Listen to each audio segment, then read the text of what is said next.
Hello বন্ধুরা, তো আমরা ওখান থেকে বেরিয়ে উত্তরাখণ্ডে গিয়েছিলাম। ওখানের বিশেষ কিছু ভিডিও নিতে পারিনি, এত বেশি গরম ছিল, জ্বলে যাওয়ার মতন একেবারে।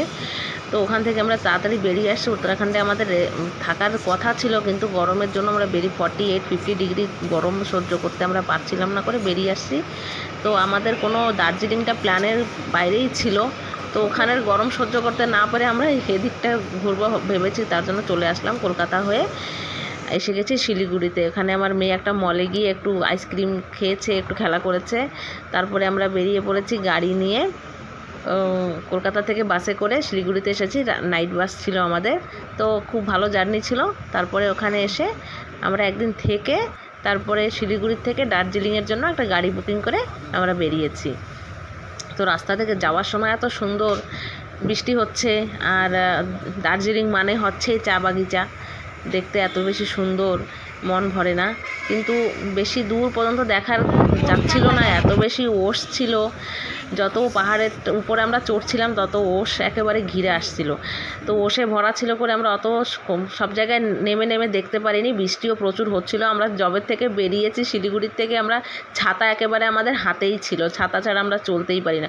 ওখানে ওশ পড়লেও ছাতা নিয়ে হাঁটতে হয়, না হলে ভিজে যেতে হয়। তো তোমরা দেখতেই পাচ্ছ অনেক সুন্দর। তোমরা অনেকেই গিয়েছো হবে দার্জিলিংয়ে শিলিগুড়ির থেকে।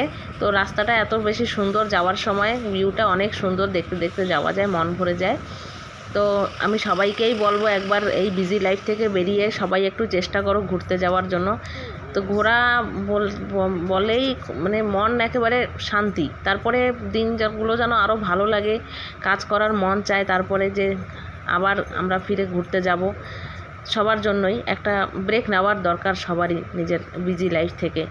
প্রতিদিনের একই কাজ, রেগুলার কাজ থেকে একটুখানি বেরিয়ে কমসে কম একটু ব্রেক নেওয়ার দরকার। তো আমরা একটু বেশি দিন নিয়েই ঘুরতে বেরিয়েছিলাম, মেয়েরও স্কুল ছুটি ছিল। তো দেখতেই পাচ্ছ কেমন ওস, কিছুই দেখা যাচ্ছে না।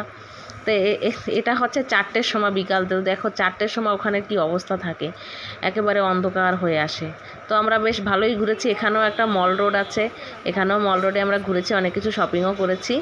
তো তোমাদের কেমন লেগেছে আমাদের এই লম্বা ট্যুরটা, তোমাদের সঙ্গে শেয়ার করলাম। আমাকে কমেন্ট করে বলো, আমাকে লাইক করো। বাই, ফিরে দেখা হবে।